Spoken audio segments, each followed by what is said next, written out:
우리는 요한계시록에서 두 짐승이 등장하는 예언을 살폈습니다. 하나님께서 이 두 짐승에게 허락한 권세는 참으로 놀라운 것이었습니다. 또 권세를 받아 성도들과 싸워 이기게 되고 각 족속과 백성과 방언과 나라를 다스리는 권세를 받으니 했습니다. 두 짐승 곧 적그리스도와 거짓 선지자의 우두머리는 놀랍게도 성도들과 싸워서 이기게 될 것이다. 하나님으로부터 그런 권세를 받았다는 거예요. 거기에 더하여서 각 족속과 백성과 방언과 나라를 다스리는 권세를 얻었다고 했으니 이것은 세계의 많은 국가들을 세계에 정복하고 세계 정부의 통치자가 될 것입니다. 사실 각 족속과 백성과 방언과 나라, 이거는 세계를 의미하는 말인데 이것은 만국을 다스릴 우리 예수님께서 훗날에 가질 권세입니다.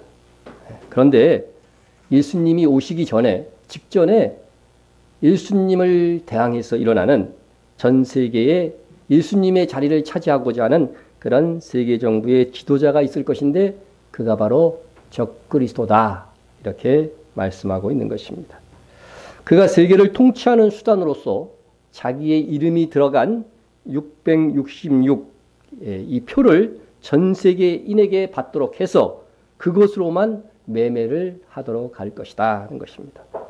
그리고 이 표가 오늘날 매매 가능한 인체 칩, 흔히 베리칩이라고 하는 형태로 보건대 이 표를 받는 자는 적그리스도가 원하는 대로 조종될 수 있는 아바타가 될 가능성이 매우 높습니다. 특별히 이마의 표를 받는 자는 적그리스도의 노예처럼 이용되는 그의 군사가 될 것으로 보입니다. 이러한 13장의 예언이 있은 후에 사도 요한은 새로운 환상을 보게 됩니다. 그것이 계시록 14장 1절입니다. 또 내가 보니 보라 어린 양이 시온산에 섰고 그와 함께 14만 4천이 서 있는데 그들의 이마에는 어린 양의 이름과 그 아버지의 이름이 쓴 것이 있더라. 우리는 이 환상에서 시온산에 두 존재가 있는 것을 보게 됩니다. 첫째는 어린 양이 시온산에 서 계십니다. 둘째는 어린 양과 함께 14만 4천 명의 사람들이 함께 서 있는 것입니다. 우선 이제 시온산의 어린 양부터 우리가 한번 살펴보는데 시온산 위에 계신 어린 양은 의심할 여지 없이 요한계시록의 주인공이십니다.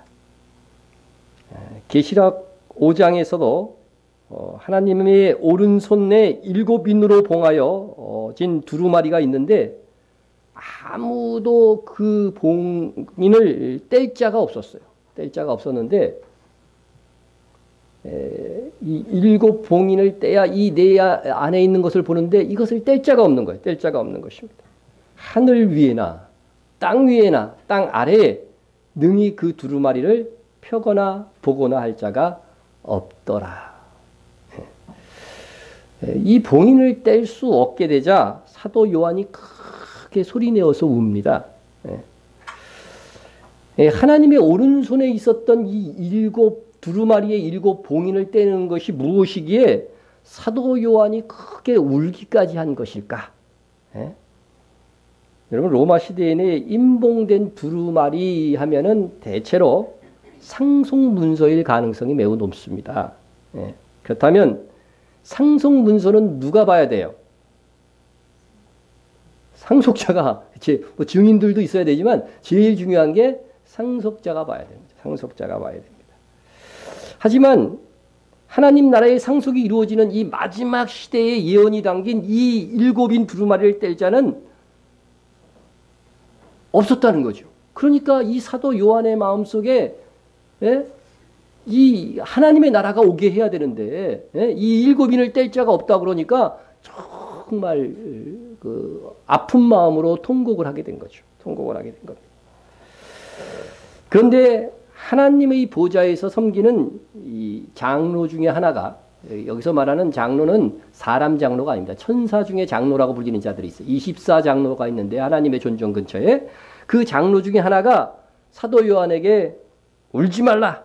이 7인을 뗄 자가 있느니라. 이렇게 말해줍니다. 누구예요?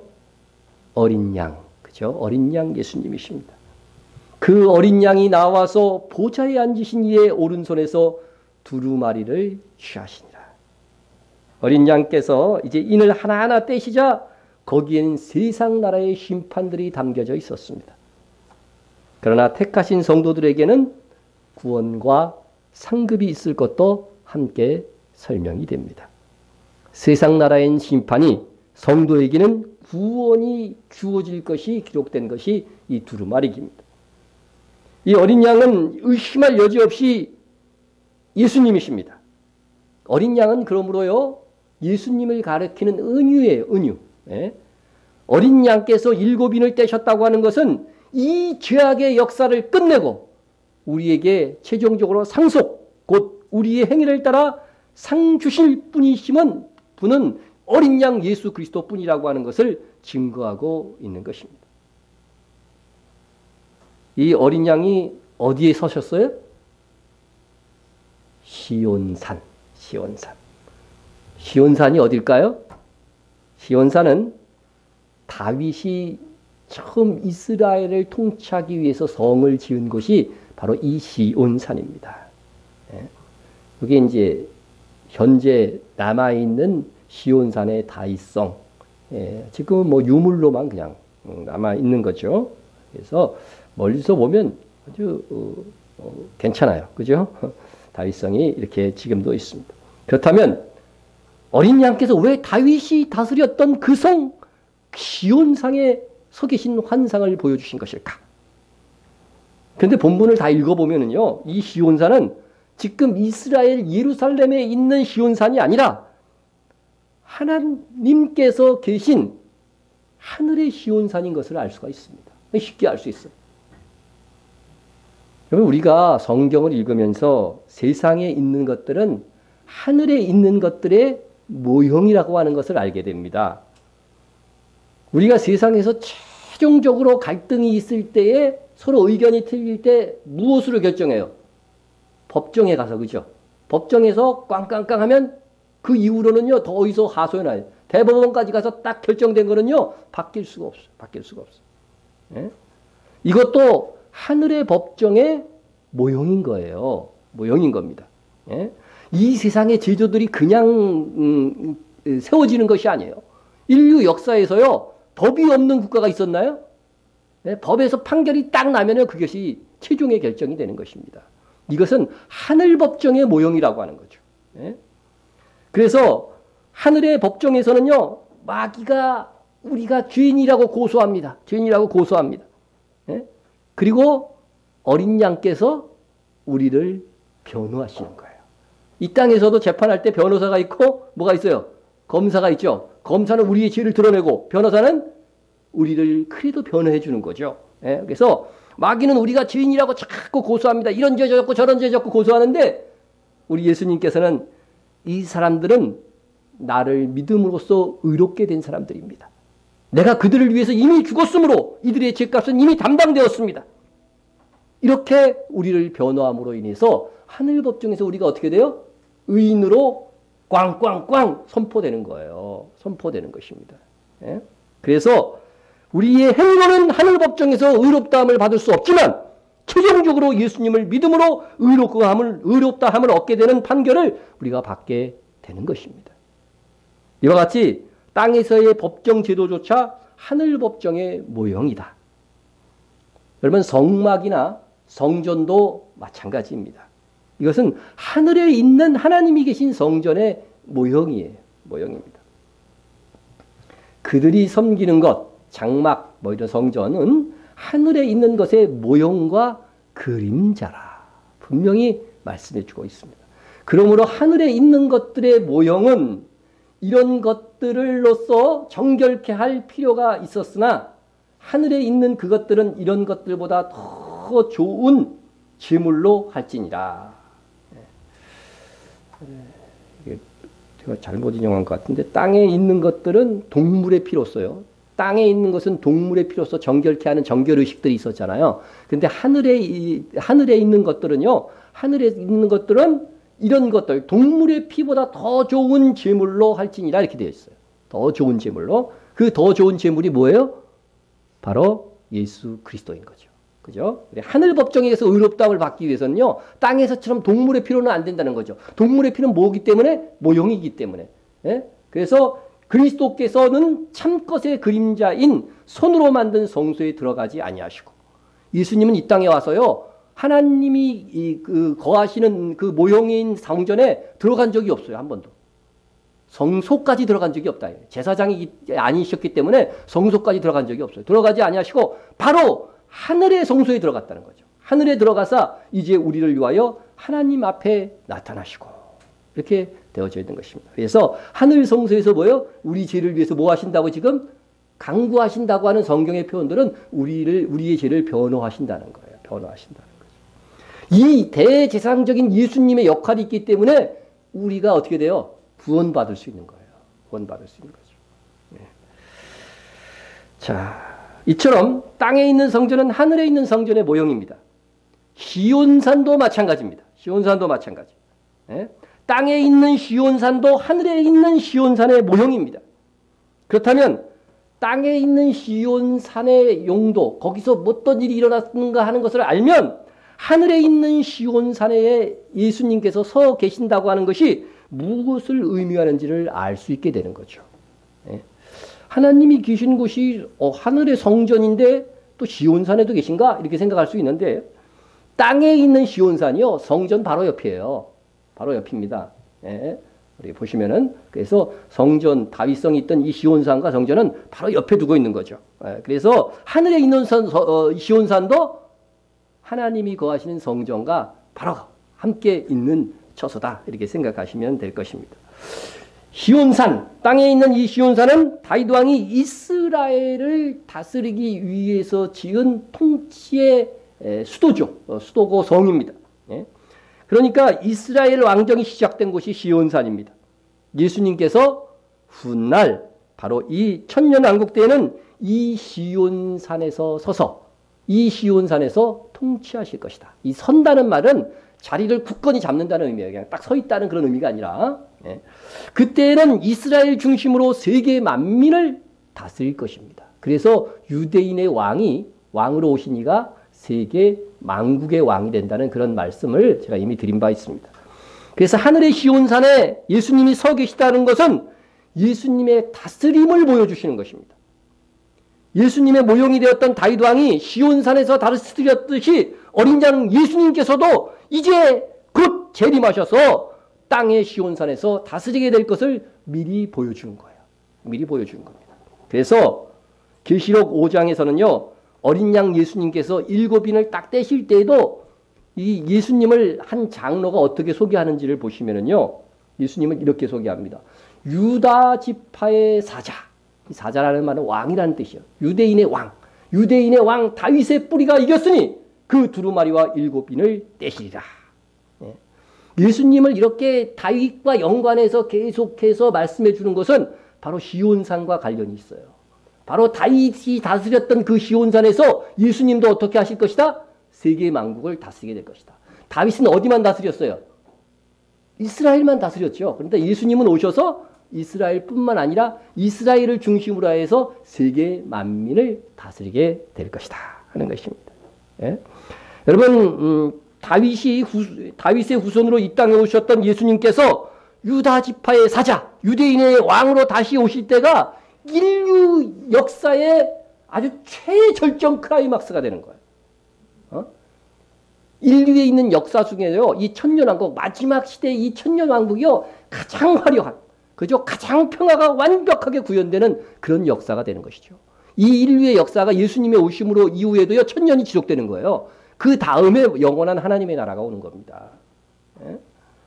자, 그래서 이미 다윗은 자기의 시편에서 바로 이 시온산에 예수님께서 서실 것을 이미 예언을 한 바 있습니다. 시편 2편. 이거는 예수님이 오시기 1000년 전에 기록된 다윗의 시편입니다. 내가 나의 왕을 내 거룩한 산 시온에 세웠다 하시리로다. 예. 다윗을 시온산에 하나님께서 세웠듯이 정말로 나의 왕, 그죠? 나의 왕. 예수님, 이 다윗에게 있어서 왕이 있는 거야. 그분이 누구예요? 예수님이죠, 예수님. 이 다윗은 그걸 알고 있었던 것이죠. 내가 나의 왕을 내 거룩한 산 시온에 세웠다 하시리로다. 예?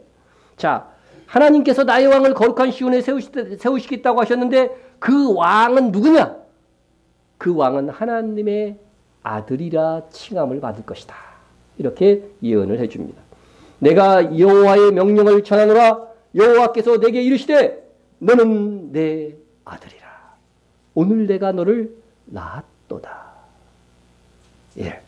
여러분, 하나님께서 너는 내 아들이라고 말한 분이 누구예요? 예? 그것이 바로 이제 어떻게 성취되는지 보세요. 이 예언에 따라서 성취되는 시점이 신약 성경에 딱 기록되어져 있는데 예수님이 세례받을 때죠. 세례 요한에게 세례를 받을 때 하늘로부터 소리가 있어 말씀하시되 이는 내 사랑하는 뭐라고요? 아들이요 내 기뻐하는 자라 하시니라. 여러분, 예수님이 오시기 전 1000년 전에 다윗의 시편을 통해서 오실 왕, 내 아들이라고 한 그분이 바로 예수님이심을 분명하게 선포하고 있는 것입니다. 이 하나님의 아들 예수님께서 처음 이 땅에 오셨을 때에는 시온상에 선 적이 있을까요? 없을까요? 없었죠. 그러나 다시 오실 때는 어디에 서신다고요? 시온산에 서서 다윗이 이스라엘을 다스린 같이 온 세계를 다스리는 예수님이 될 것이다 하는 것이 예언 속에 있는 것입니다. 그렇다면 다시 오실 때는 시온산에 예수님께서 서실 것이고 그곳에서 세계를 다스리게 될 것은 찬명합니다. 예? 이미 이것조차도 다윗은 다 예언해놨어요. 다윗은 이방 나라를 다스린 적이 없잖아요. 근데 예수님은 오시면 이방 나라까지 다스릴 것이다. 그런 그의 시편에서 이걸 예언해놨다니까요. 놀랍지 않습니까? 내게 구하라. 내가 이방 나라를 내 유업으로 주리니 내 소유가 땅끝까지 이르리로다. 땅끝까지 다스리게 될 것이라는 거예요. 내가 철장으로 그들을 깨뜨리며 질그릇같이 부수리라 하시도다. 예. 여러분, 성경을 보면은요, 하나님의 선물은요, 내가 믿음으로 쟁취하는 거예요. 쟁취하는 거예요. 가나안 땅을 하나님께서 너 이스라엘에게 뭐로 주셨다고 그래요? 선물로 주셨다고 그래요. 근데 실질적으로 가나안을 어떻게 해요? 이스라엘이 싸워서 정복하죠. 믿음으로 싸우는 거예요. 질 것 같지만 믿음으로 싸워. 그러면 하나님께서 능력으로 주셔. 이게 하나님의 선물의 성격이에요. 예수님께도 뭐를 주신다는 거예요? 이방 온 나라 세계 땅끝까지 다스리는 권세를 주시는데 그 나라를 예수님께서 어떻게 해요? 철장은 쇠막대기라는 뜻이에요. 왕의 홀을 의미하는 건데 철장으로 이 마지막 재림하셔서 세상 나라 예수님을 대적하는 세상 나라를 쳐 부수고 나서 질그릇 깨뜨림까지 부수려서 정복하여서 다스리게 될 것이다. 이 말씀을 예언해 놓은 것입니다. 여러분, 뜻이 하늘에서 이루어진 것 같이 땅에서 이루어져야 하듯이 하늘 시온산에서 뭐예요? 이미 예수님은 뭐예요? 통치자로 서셨어요. 그러면 땅에서도 어떻게 해요? 그대로 이루어져야 되는 거죠. 우리 계시록 12장에서도 하늘의 전쟁이 땅에서도 그대로 전쟁으로 재현이 되죠. 그와 마찬가지예요. 마찬가지요. 시온산, 하늘의 시온산에 서신 예수님께서 이제는 땅의 시온산에 서게 될 것임을 보여주는 것입니다. 예? 그래서 그 시점에서 이방 나라를 다 파하시고 정복하시고 그 나라를 다 예수님께서 친히 다스리는 그날이 오게 될 것입니다. 그래서 시편 2편에서는 예수님께서 시온산에서 서실 때쯤에서는 이방 나라들이 그리스도를 대적함이 아주 극에 당할 것이라고 예언해 놓았습니다. 어찌하여 이방 나라들이 분노하며 민족들이 헛된 일을 꾸미는가? 세상의 군왕들이 나서며 관원들이 서로 깨하여 여호와와 그의 기름 부음 받은 자를 대적하며 우리가 그들의 맨 것을 끊고 그의 결박을 벗어버린 자 하는도다. 예수님께서 처음 오셨을 때도 열방에 분노하는 것이 있었어요. 사도시대에 있었어요. 그러나 그것은 약간 그 근처에 있는 나라들의 로마의 정도였어요. 그러나 예수님이 오실 때는 온 세계의 민족이 아주 이스라엘에 대한 적대감과 또 예수 그리스도에 대한 적대감이 극에 달한 상태에서 오게 되실 것이라고 하는 것입니다. 여러분, 주님이 오실 때가 가까워질수록 시온산을 멸하기 위하여 이방 나라들이 분노하고 세상의 군왕들이 헛된 일들을 꾸밀 것입니다. 제가 이런 이스라엘에 관한 뉴스들을 나오면은 다 이렇게 댓글까지 살펴보는데 정말로 이거는 이스라엘에 대해서는요, 우리가 뭘 안다고 자세히 알지도 못하는 사람들까지도 얼마나 적대감을 표현하는지 몰라요. 그것은 멀쩡한 그리스도인들도 그래요. 참 이게 안타까운 일입니다. 여러분, 근데 이 시온산은 예루살렘 중에서도 중심에 있는 거예요. 그러니까 우리나라로 얘기하면 청와대 같은 데예요. 청와대. 그죠? 그런데 이 시온산은 예루살렘의 중심이므로 예루살렘을 뜻하는 말로도 사용됩니다. 성소 하면은 성전으로 의미로도 다 사용되듯이 마찬가지입니다. 또 예루살렘은 이스라엘의 수도이기 때문에 이스라엘을 뜻하는 말도 된다는 거죠. 그래서 시오니즘이라는 말도 있는데 시온산 하면은 이게 예루살렘, 이스라엘까지 다 이렇게 같은 의미로 사용되는 단어다. 여러분들이 그렇게 이해하시면 됩니다. 마지막 때의 세계가 이스라엘을 미워하고 예루살렘을 멸하러 올 것입니다. 스가랴 선지자는 이에 대하여서 내가 이방 나라들을 모아 예루살렘과 싸우게 하리니라고 예언해 놓았습니다. 그러나 시편에 이렇게 열방이 분노하고 세상의 군왕들이 예루살렘을 멸하려고 할 때에 그 다음 구절 하나님의 말씀이 저는 너무 좋습니다. 너무 좋고 마음의 평화를 줍니다. 하늘에 계신 이가 웃으시며 주께서 그들을 비웃으시리로다. 감히 하나님의 거룩한 도성 예루살렘과 시온산을 멸하려고 하는 자들을 보고 하나님께서 가소롭다 못해 어떻게 돼요? 비웃으시는 거예요. 비웃으시는 겁니다. 어떻게 하나님의 도성을 너희들이 정복하려고 하느냐? 예? 참 하나님을 대적하고도 무서워할 줄 알았다고 한다면 참으로 어리석은 일입니다. 스가랴 선지자는 예루살렘을 치는 천하 만국의 운명에 대하여 이렇게 예언했습니다. 보라, 내가 예루살렘으로 그 사면 모든 민족에게 취하게 하는 잔이 되게 할 것이다. 예루살렘이 에워싸일 때에는 유다에게 이르리라. 유다에까지 이르리라. 여러분, 술꾼에게는요, 이 술 한 잔 매력 있는 거죠. 그죠? 네? 그 예루살렘 이스라엘이 아주 매력 있는 땅이 되어서요, 정복하고 싶은 거예요. 그렇게 될 것이라고 하는 거죠. 네? 네? 그래서 최근에 이스라엘에요, 정말로 많은 천연 자원들이 지금 개발이 되고, 가스, 유전, 뭐 이런 것들이 발견이 되고 있습니다. 그날에는 내가 예루살렘을 모든 민족에게 무거운 돌이 되게 하리니 그것을 드는 자는 크게 상할 것이다. 천하만국이 그것을 치려고 모이리라. 천하만국이 이스라엘을 치려고 모이지만은 어떻게 돼요? 무거운 돌을 들다 자기 발등 찍듯이 크게 상하게 될 것이다 하는 것이 성경의 예언인 것입니다. 예수님께서 재림하셔서 친히 그렇게 하실 것입니다. 이스라엘이 세계 인류의 마지막에는요, 크게 코너에 몰리게 될 것이고, 많은 이스라엘 그 국민들이 죽게 될 것입니다. 그러나 그 마지막 정점에서 예수님은 재림하실 것이라고 말씀하고 있습니다. 그래서 예수님께서는 그리스도를 대적하는 이방 나라를 멸하시고 예루살렘 시온산에서 철장으로 이방 나라를 깨뜨리며 정복한 만국을 다스리게 될 것이다. 그래서 우리가 이 사실들을 분명히 기억하시고 예수님이 시온산에 서실 것은 이제 만국의 왕이 되기 위함이다 하는 것을 기억하시고, 이제 그런데 이 시온산의 어린 양과 함께 서 있는 무리가 누구라고 했습니까? 14만 4천 명. 자, 그럼 이 14만 4천 명은 누굴까? 이 14만 4천은 이단들이 아주 특허로 생각하는 그죠? 겁니다. 신천지는 자기들이 14만 4천이다. 엉뚱한 소리들을 하고 있는데 14만 4천은 누구일까? 이거는 명백하게 성경이 말씀하고 있습니다. 이르되 우리가, 여기서 우리는 천사입니다. 우리 하나님의 종들의 이마에 인치기까지 땅이나 바다나 나무들을 해하지 말라 하더라. 내가 인침을 받은 자의 수를 들으니 이스라엘 자손의 각 지파 중에서 인침을 받은 자들이 14만 4천이니 14만 4천은 첫째 누구예요? 하나님의 종들입니다. 하나님의 마지막 시대 귀한 사역들을 감당할 자들인데, 둘째는 이스라엘 자손 중에서 인침을 받았다고 그러니까 이 사람들은 누구예요? 이스라엘 사람들이에요. 말 그대로 문자 그대로 해석하면 됩니다. 성경은 어디에도 이스라엘이 이방의 교회를 상징한다는 말씀이 없어요. 그거는 신학자들이 만들어낸 겁니다. 그러므로 14만 4천은 명백하게 이스라엘 자손 중에서 마지막 시대에 하나님의 종들로서 하나님의 인침을 받을 14만 4천 명을 가리키는 것이다 하는 것입니다. 여러분 계시록 7장에서는요.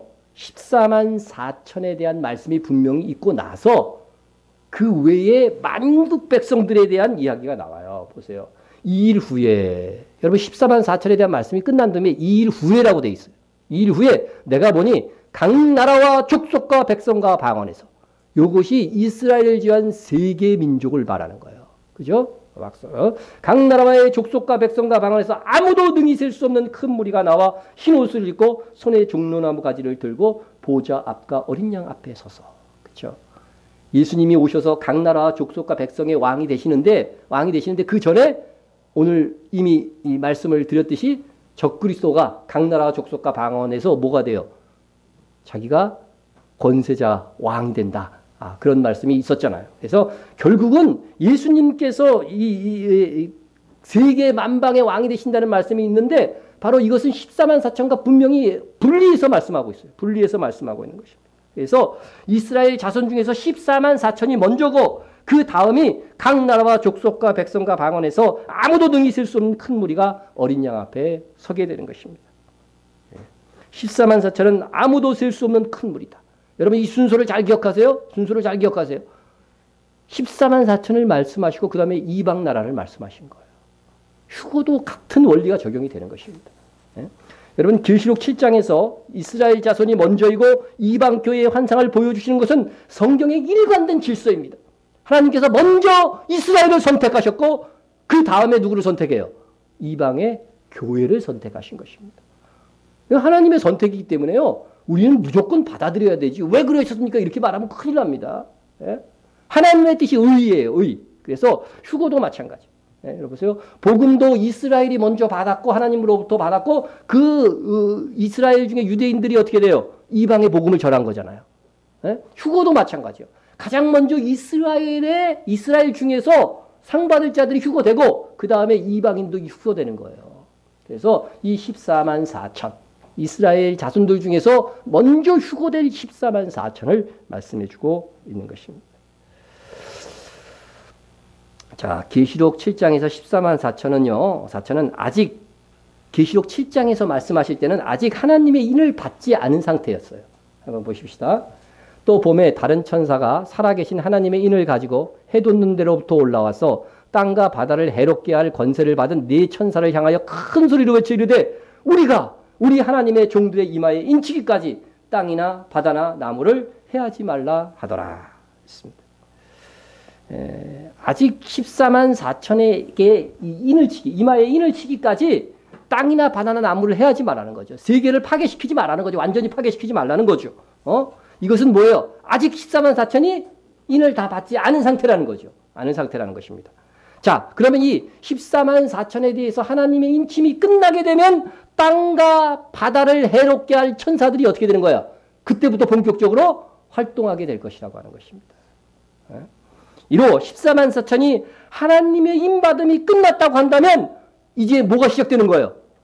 그야말로 대환란이 시작되는 거죠. 그 이전에도 환란은 있지만은 14만 4천의 인치심이 끝나는 시점은 이제 큰 환란이 시작되는 거예요. 예수님의 말씀에 의하면 이는 그때 큰 환란이 있겠습니다. 창세로부터 지금까지 이런 환란이 없었고 후에도 없으리라. 여러분 살면서 가장 큰 환란이 뭐였던 것 같아요? 전무후무한 환란이 일어난다는 거예요.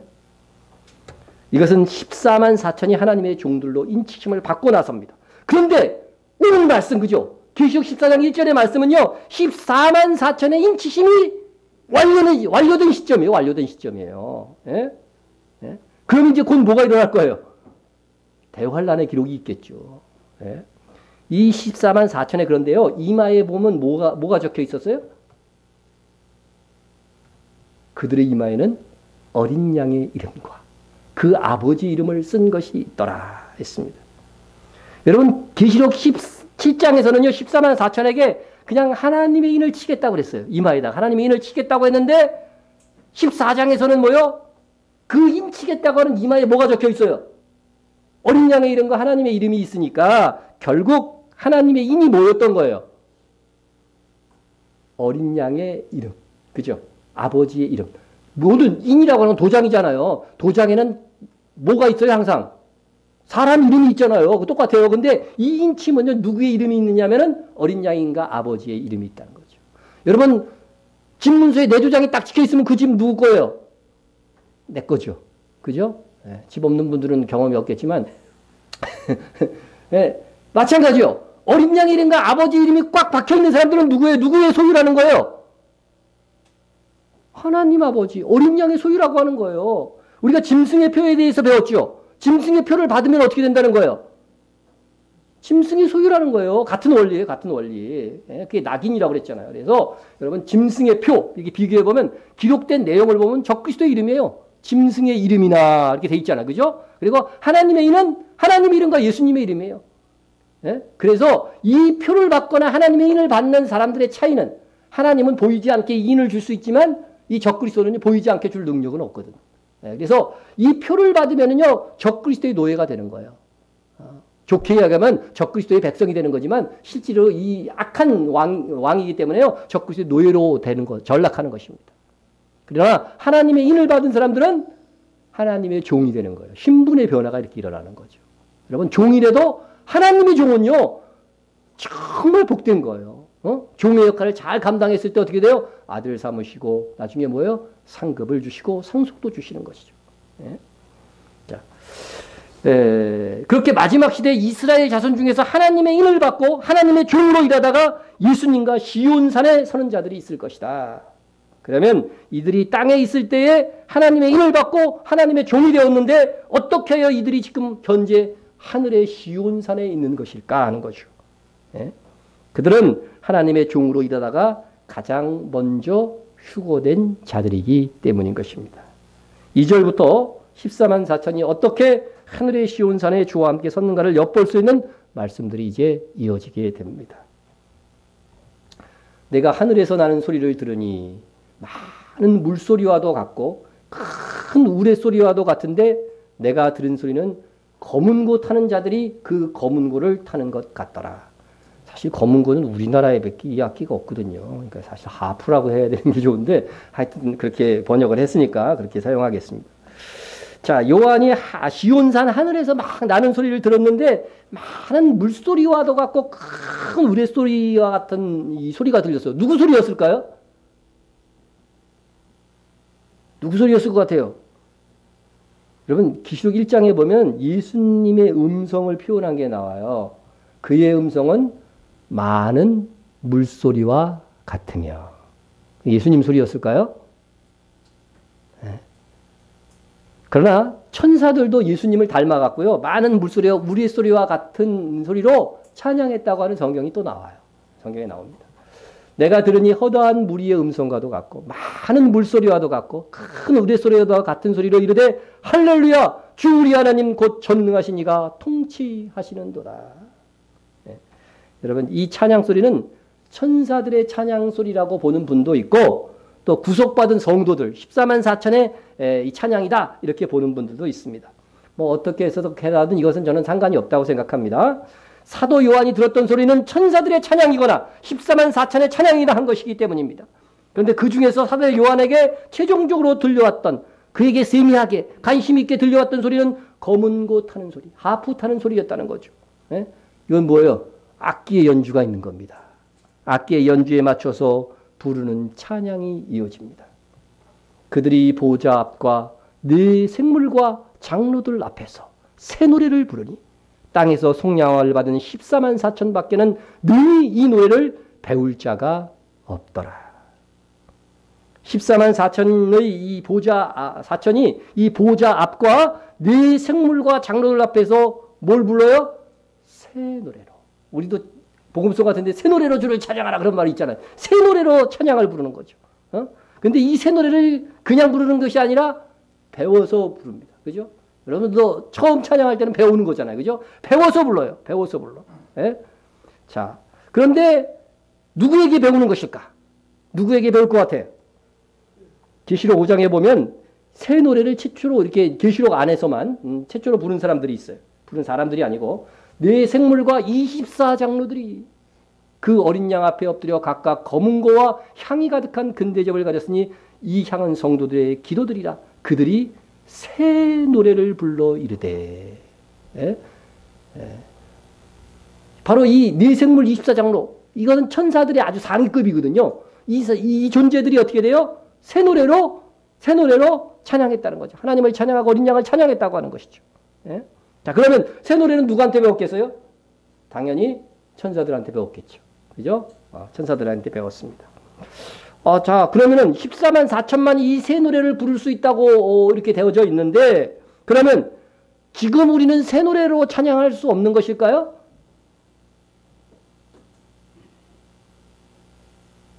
네. 근데 구약 성경에 보면 새 노래로 여호와를 찬양하라 그런 말씀이 꽤 있거든요. 꽤 있어요. 새 노래, 곧 우리 하나님께 올릴 찬송을 내 입에 두셨으니. 네. 새 노래는요, 하나님을 믿고 곧 예수님을 믿고 거듭난 성도들이 하나님께 올리는 찬송이에요. 찬송이에요. 여러분, 새 노래는 새롭게 배우는 노래라는 그런 의미가 아니라 부르는 사람들의 영혼이 어떻게 새롭게 된 영혼이 되어서 부르는 노래라서 새 노래인 것입니다. 그러므로 새 노래는요, 믿지 않는 성도가 부를 수가 없어요. 부를 수가 없어요. 이렇게 이 땅을 살면서 믿음으로 새롭게 된 성도들이, 영혼들이 하나님께 드리는 찬양이 새 노래입니다. 그런데 이 새 노래는 이미 구약시대부터 지금까지 성도들이 불러온 찬양이었어요. 그런데 오늘 말씀에서 보면은요, 누구만 14만 4천 밖에는 새 노래를 배워서 부를 자가 없다고 말씀한다고 하는 것이죠. 이게 뭐 이상하다는 거죠. 예? 그 이유를 말씀드리겠습니다. 우리가 이 땅에서 부르는 새 노래는요, 예수를 믿고, 우리 중심으로 이제 설명하자면 예수를 믿고 영이 새롭게 된 거예요.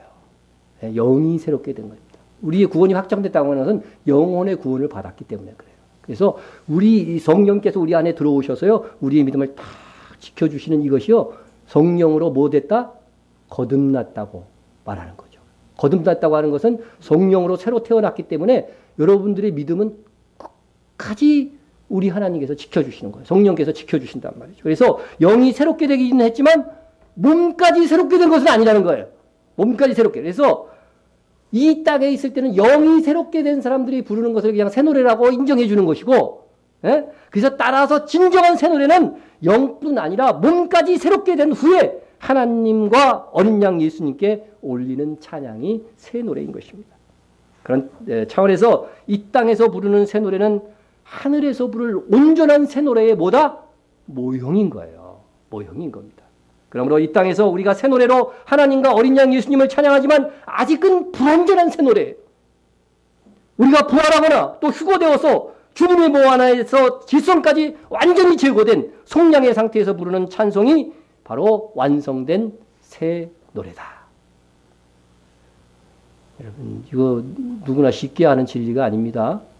여러분, 꼭 기억하세요. 하늘의 시온산의 14만 4천은 휴거되어 몸까지 속량받은 자들입니다. 그래서 오늘 본문 3절에서요.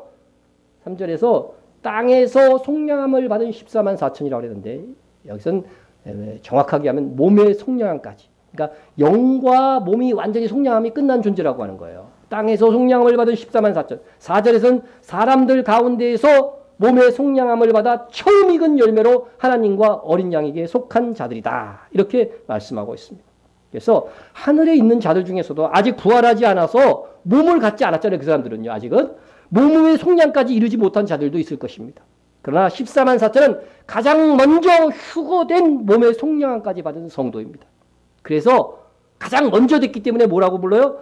처음 익은 열매다. 이렇게 표현을 사용하고 있는 것입니다. 여러분, 몸의 속량을 받았다는 것은 온전한 부활체가 되어 우리가 예수 믿은 다음에도 남아있는 질성까지 완전히 소멸된 거룩한 몸의 상태가 되었다는 것을 의미합니다. 여러분, 죄 짓고도 죄의 욕구가 있어요, 없어요? 여러분, 그냥 아무것도 안 하면 죄 짓기 되기 쉽죠, 그죠? 죄 안 지으려면 뭐 해야 돼요? 노력해야 되고 절제해야 되잖아요, 그죠? 그게 아직 우리 속에 뭐가 있다는 거야? 죄성이 남아있는 거죠.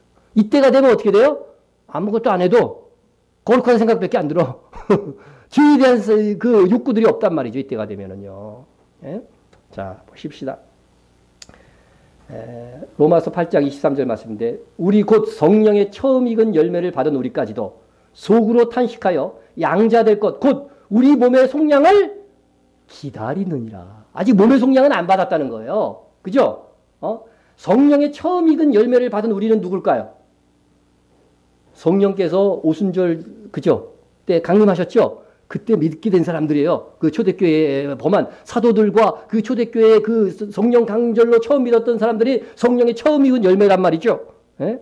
그들은 예수를 믿고 그 영이 구원되어져서 구원이 확정된 사람들이에요. 그래도 뭐가 있어요, 여전히? 몸의 속량은 안 이루어졌으니까 뭐예요? 죄의 욕구가 있어. 그러니까 속으로 뭐 한다는 거예요? 이 죄 때문에 탄식하는 거예요. 내가 마음은 원하지 않는데 자꾸 죄로 이끌려가. 그래서 속으로 탄식함이 있다는 거예요. 탄식함이 있다는 거죠. 예? 그러나 성도가 다시 부활하여서 부활의 몸 또는 휴거될 때 혼연히 변화되어지는 몸은 몸의 속량까지 온전히 성취되어서 죄성을 완전히 떨쳐버리게 되는 것입니다.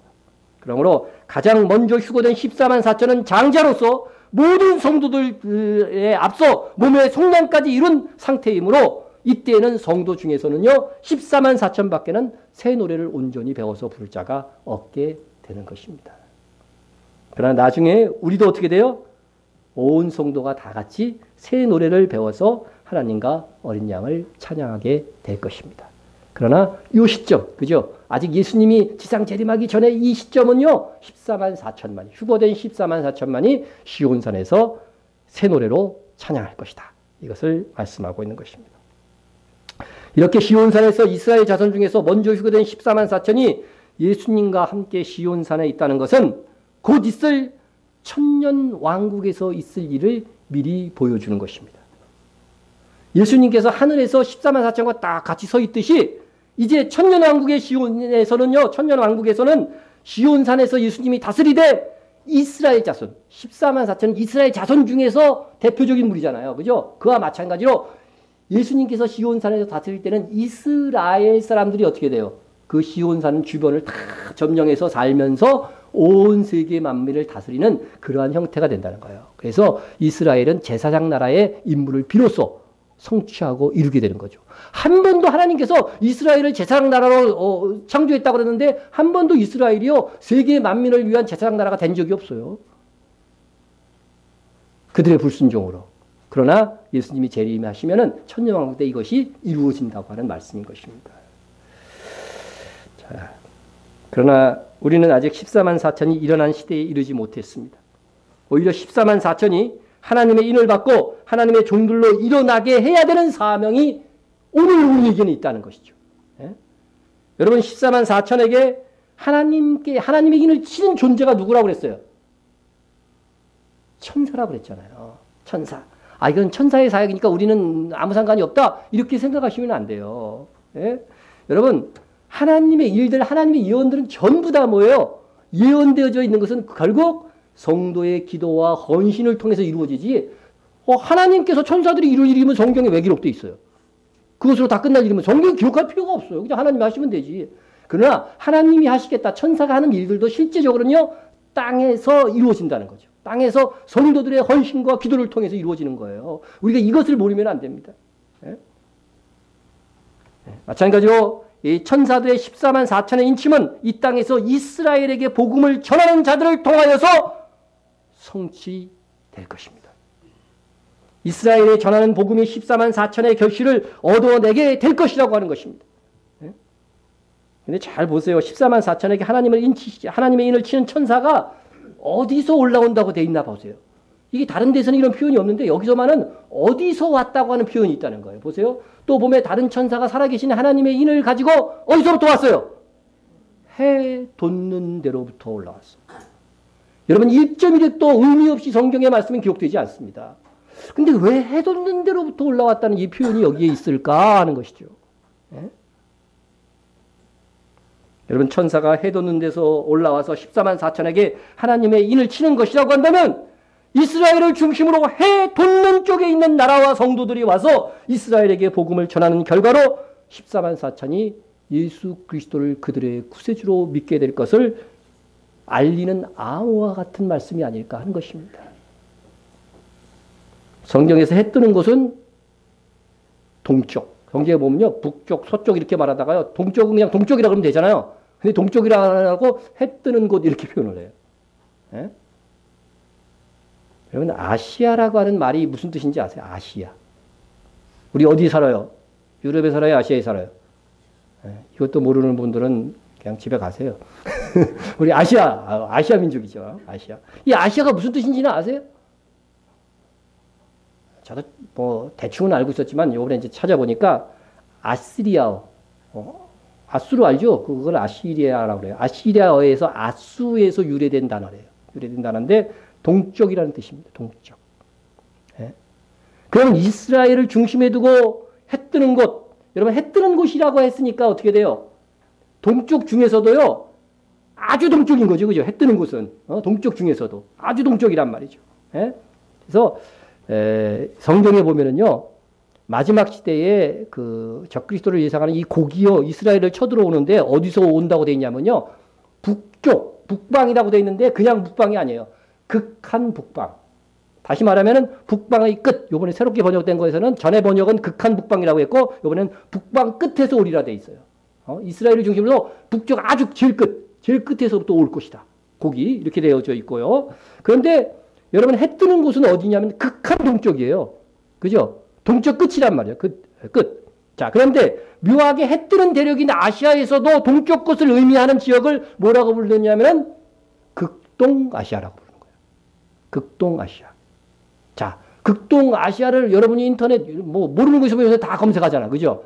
극동아시아를 검색하면 어느 나라가 나올까요? 제가 극동아시아 딱 해서 했더니요. 이미지로 여기 딱, 이렇게 딱 나왔어요. 예? 이렇게. 중국, 한국, 일본이 딱 나오더라고요. 극동아시아니까. 중국, 한국, 일본이 이렇게 나와요. 예? 여러분, 천사들이 해 돋는 쪽에서 올라왔다고 하는 이 말씀이 오늘날 우리와 아무 상관이 없는 말씀일까?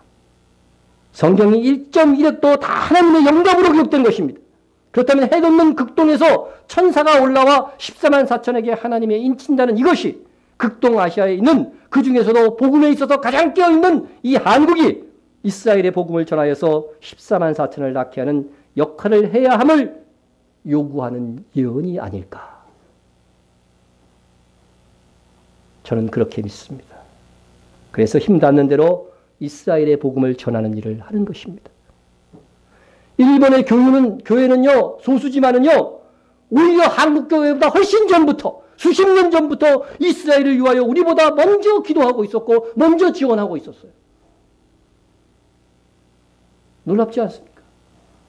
한국 교회는 이제 와서 지금 깨어나고 있습니다. 많은 교회들이 깨어나고 있어요. 그래서 이스라엘 선교를 위해서 일하고 있습니다. 정말 복된 일입니다. 극동아시아에 있는 또 한 나라, 중국이 이제 일어날 때입니다. 그런데 오늘날 중국 교회 하면은요, 우리도 중국에 있는 선교사를 지금 지원하고 있지만은, 그분도 얘기했어요. 이 중국 그리스도인을 대표하는 한 인물을 대라고 한다면 윈 형제를 말합니다. 윈 형제. 예? 예? 윈 목사가 되었죠, 이제. 예? 이 윈 목사는 자신이 처음 하나님께 부름을 받을 때 우리가 오예배 때 영상으로도 봤지만 뭐라고 고백해요? 서쪽으로 전하라는 거예요, 복음을. 서쪽으로 전하라. 그게 처음에는 그게 무슨 말인지 몰랐다고 하는 거죠. 예? 그런데 어떻게 됐어요? 그가 나중에 모든 과정들을 통해서 깨닫는 것은 그것이 바로 이스라엘이었다는 것이죠. 이스라엘.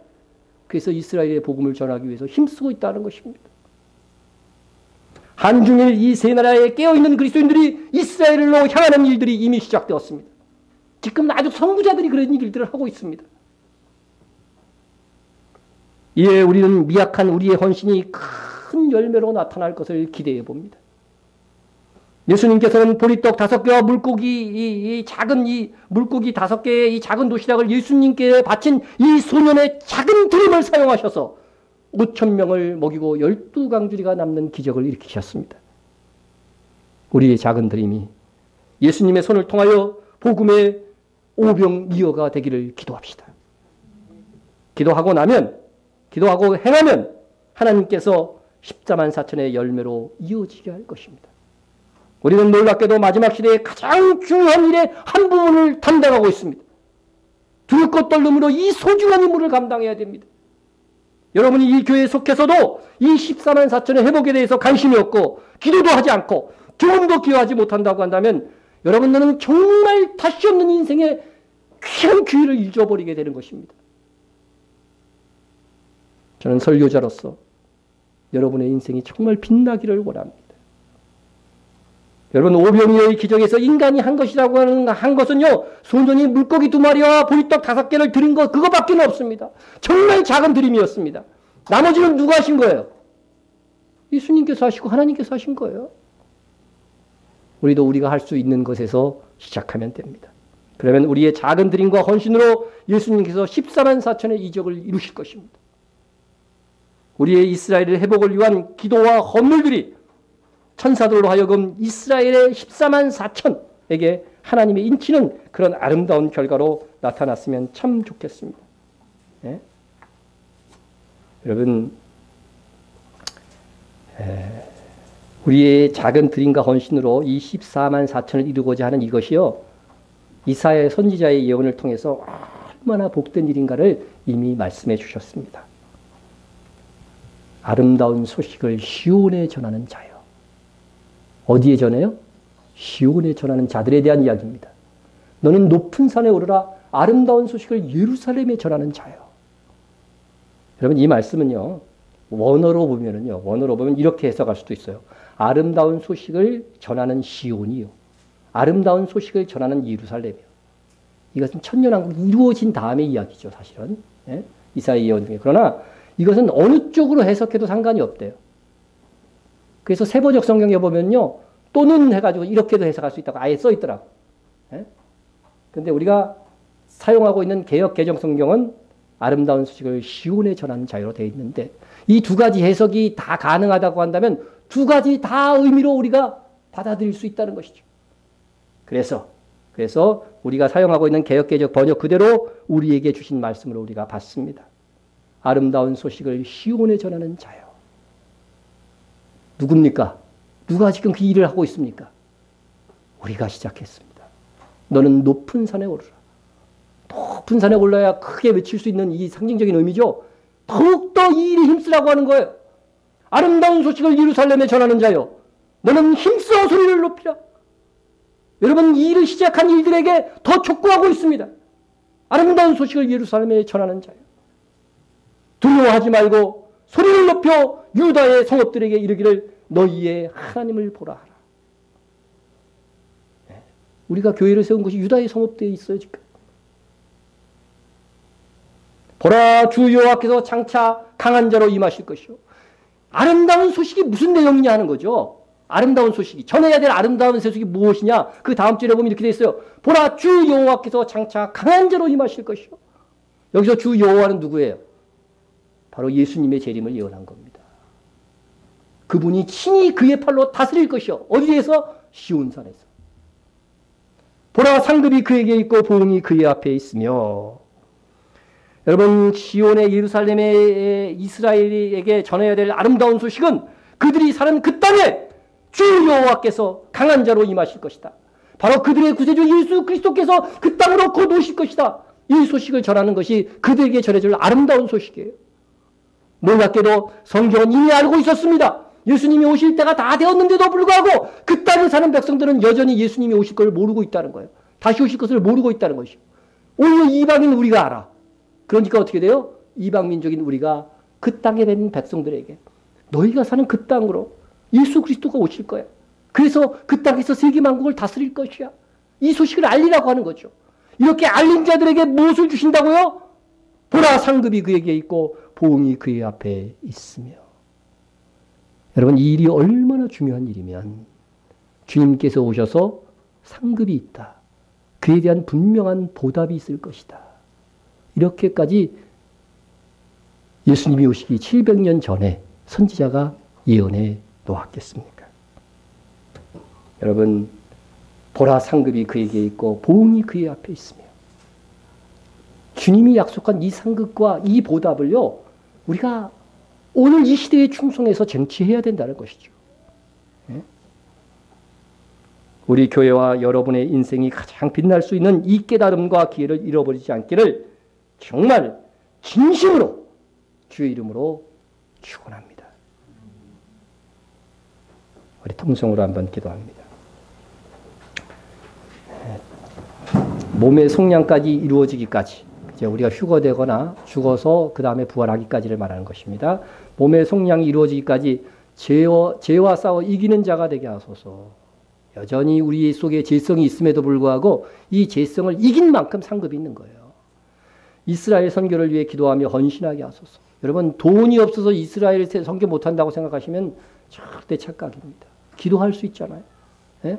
그리고 또 마음이 있으면요, 조금이라도 뭔가 헌신하게 됩니다. 예?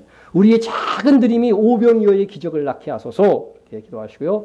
나라를 위해서 기도하시고, 한국교회가 이스라엘에 대해서 문이 열리도록 기도해 주시고요. 선교사를 위해서 기도해 주시고, 이스라엘의 두 교회를 위하여서 기도해 주시기 바랍니다. 여러분, 이스라엘의 이 두 교회, 리션 넷지온 교회가 있죠? 이거 굉장히 중요한 거예요. 리션 넷지온 교회를 우리나라 말로 하면 뭔지 아세요? 시온 제일교회예요. 시온의 아름다운 소식을 전하는 자유라는 말씀이요. 바로 우리가 그 시온의 복음을 지금 전하고 있다니까요. 소름이 돋지 않아요? 여러분, 이 두 교회를 위해서 기도해 주세요. 북한 및 박해에 받는 세계 성도들을 위해서 기도해 주시고요. 교회 부흥과 목회자와 성도 간의 중보를 위해서 기도해 주시기 바랍니다. 통성으로 기도합니다. 사랑의 하나님 아버지, 감사합니다.